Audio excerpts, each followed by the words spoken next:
The laughter hit me harder than the inheritance itself. I wasn't expecting applause, but I also wasn't expecting mockery, not on the day my father's will was read, not when my entire childhood was already sitting like a weight on my chest.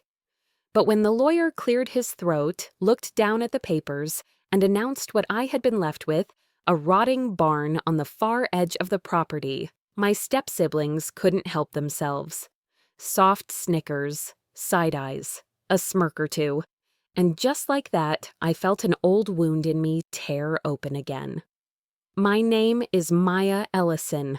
I'm 27, a freelance archivist, which is a complicated way of saying I organize other people's memories, because I've never really been sure what to do with my own.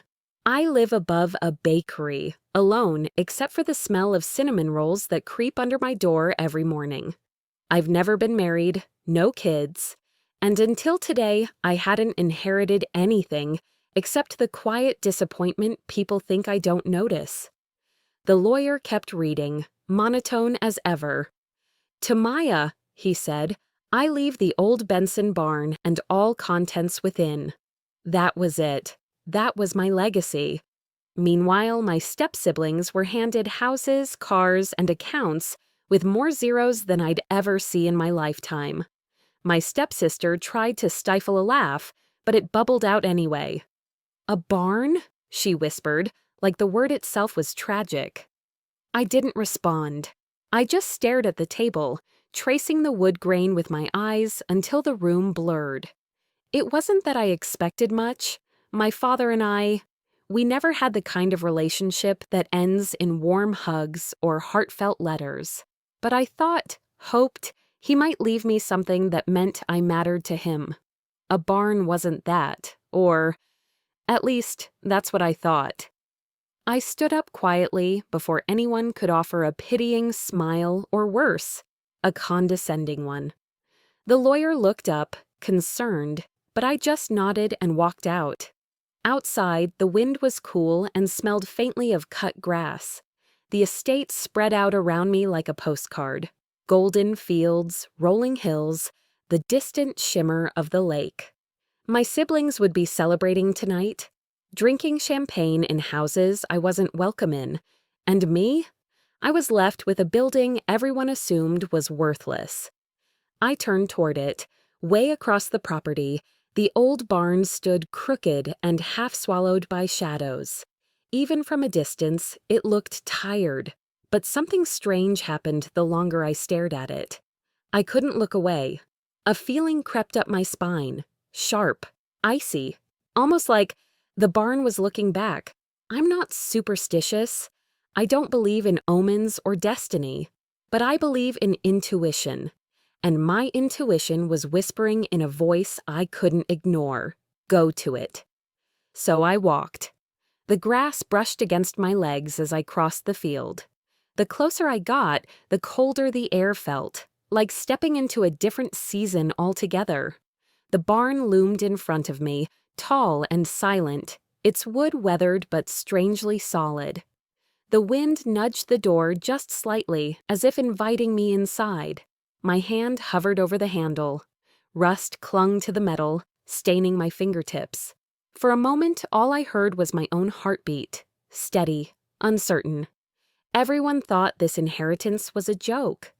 But as I pulled that door open, I felt something shift in the darkness inside, like the entire barn inhaled, and finally recognized me. The air inside the barn was colder than outside, sharp, almost metallic. My footsteps echoed as I stepped in, dust rising with every shift of weight. For a long moment, all I saw were shadows, beams, old hay, cobwebs, the kind of forgotten silence that settles over places people stop caring about. But something felt off, not wrong, just different, like the whole place was holding its breath, waiting to see what I'd notice first. I let my fingers trail along a wooden post. The texture surprised me. It wasn't as rotten as it looked from the outside, almost like someone had reinforced it recently. Quietly, purposefully. "Dad," I whispered without meaning to, the words small and strange in the cold air. "Why this?" A soft creak sounded behind me. I froze. It wasn't the wind. It wasn't the door settling. It was deeper, heavier, like a piece of the floor shifting under its own weight. I stepped toward the sound, my breath catching. The far corner of the barn was darker than the rest. The boards there were uneven, bowed just slightly upward, just enough to make the floor look wrong. I crouched down and pressed my hand against the wood. A dull, muffled thump answered back, like hollow space beneath it. My heart kicked. This wasn't just a storage barn. I tried lifting the edge, but the panel wouldn't budge.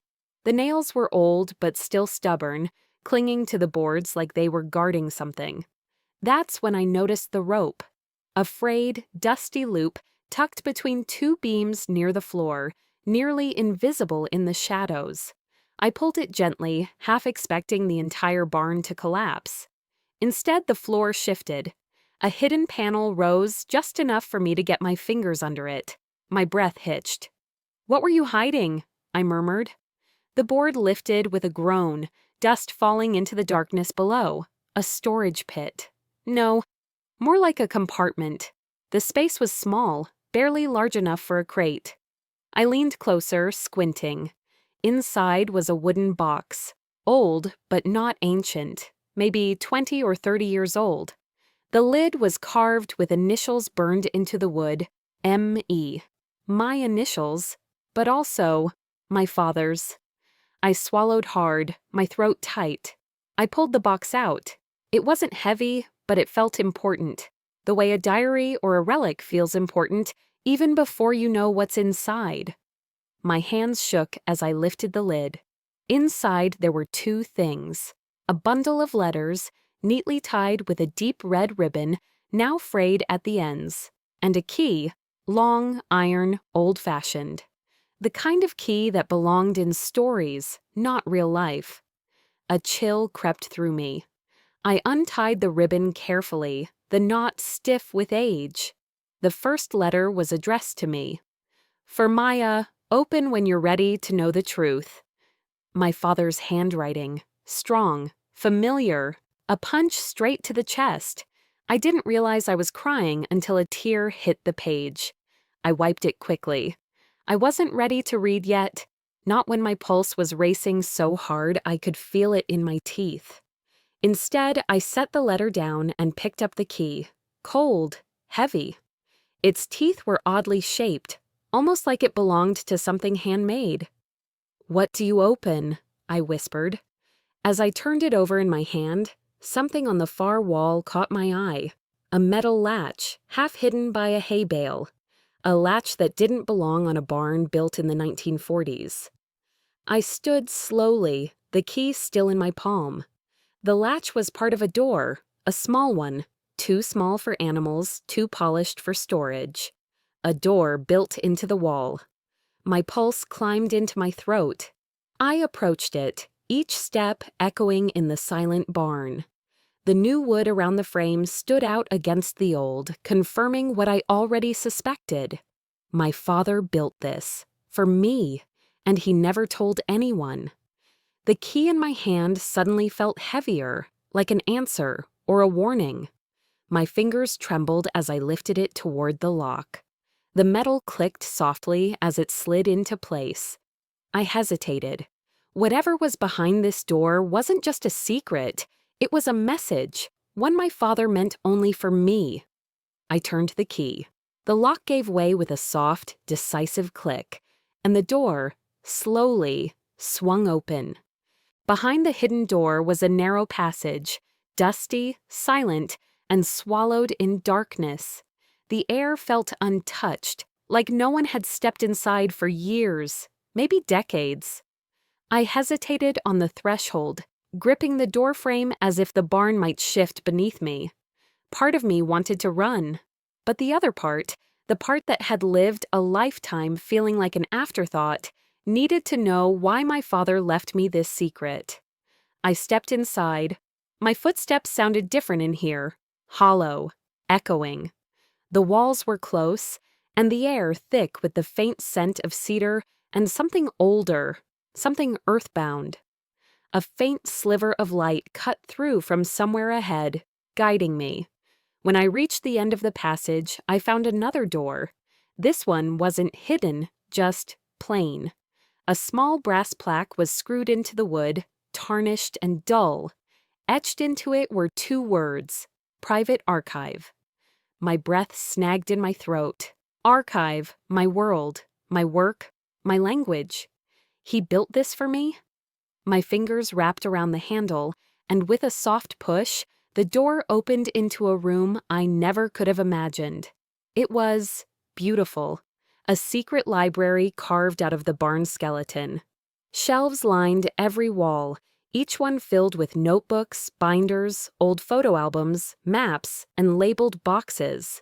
A single desk sat in the center, lit by a dusty overhead lamp that flickered to life when I touched the switch. My knees nearly buckled. My father wasn't the sentimental type. He didn't keep objects for nostalgia. If something was old, he tossed it, unless it had purpose. So why this? Why keep all this and hide it from everyone? I approached the nearest shelf.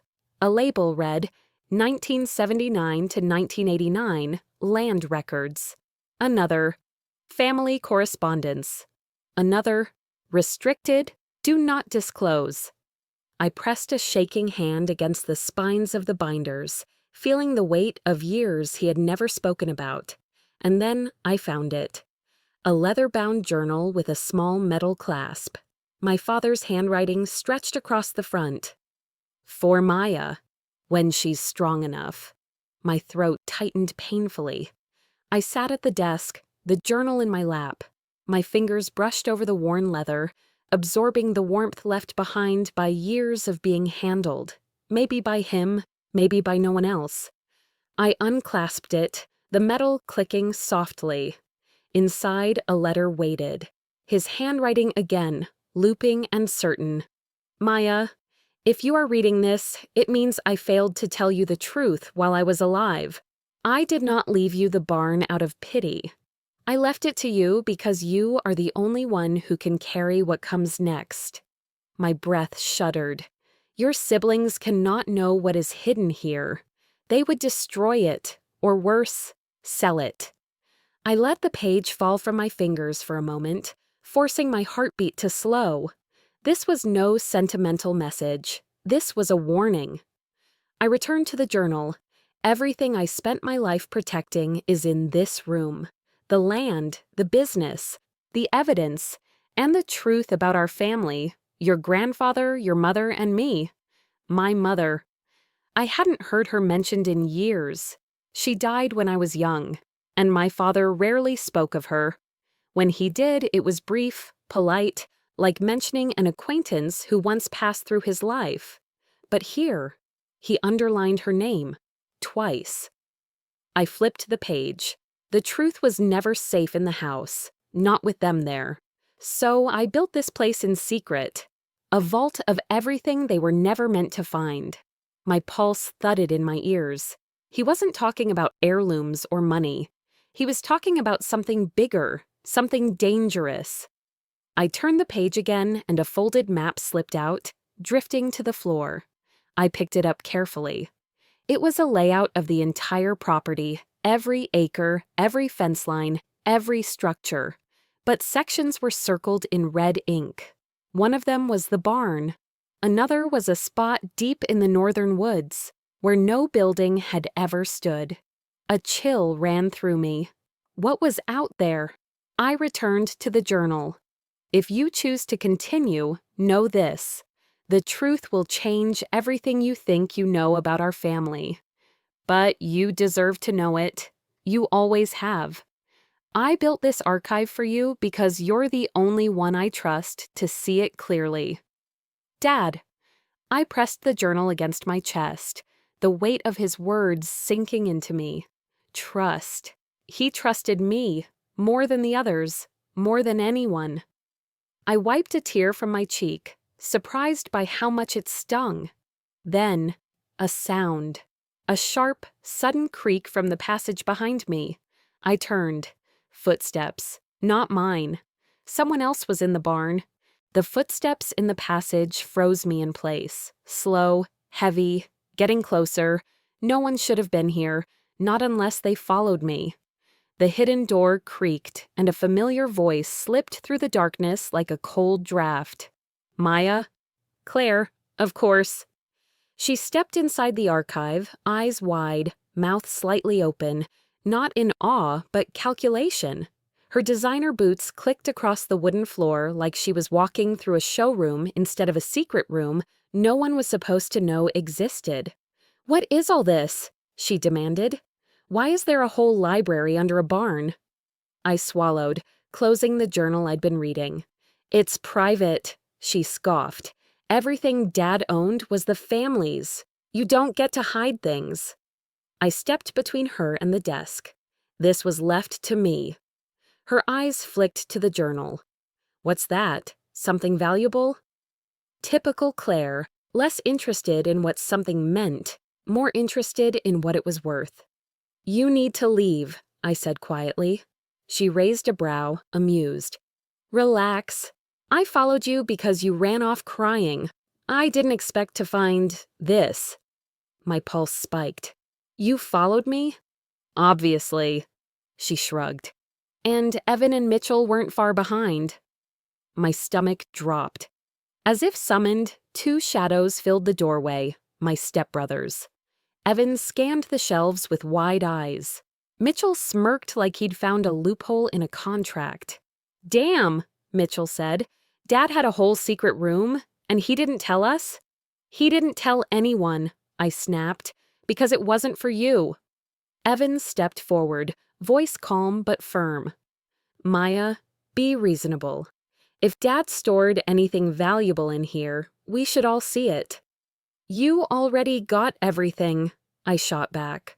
"That's not the point," Claire said, crossing her arms. "This could be part of the estate." "It's not," I said. "It's mine." Mitchell's gaze drifted to the journal again, the one labeled for Maya. "When she's strong enough?" "What's that?" he asked. "It's nothing you need to see," I said, pulling it closer. Claire scoffed. "Oh, please. Spare us the drama. Dad barely left you anything. If you found something important, we deserve to know." Anger flared hot in my chest. They didn't see me. They never had. "All of you need to leave," I said, my voice steadier than I felt. Evan took a step closer, towering over me. "Maya, don't make this into a fight." But it already was. I backed toward the desk, putting myself between them and the archive.